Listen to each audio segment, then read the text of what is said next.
ngela la mithandazo mininzi imide ndivele ndiqonde ke kulowa okanye ndithathe ngokukhala. UThixo uyayiva ke neenyembezi xa uqonda uba amazwi asephelile emlonyeni.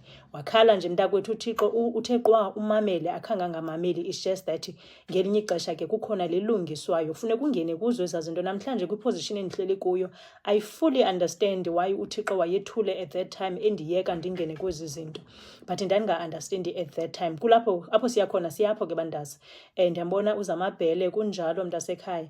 Yes, so ngelaa xesha ke ndandingena kwezi zinto ndithi mna uThixo wayelungisa into, but at the time xa zisenzeka ezi zinto soze ukholwa uba kukhona into elungiswayo. Masidluleni ke apho. Into eyenzekayo ke ngoku, uDr Mbokazi, Dr Bule Mbokazi undimele uthi mntanam ndikuqhelile ukuthandaza, ndikuqhelile hey, but ayizolunga le, pakisha uhambe. Ndiqonda hayibo, serious ngolu hlobo nale nto ndithe ndinenkani, sapholile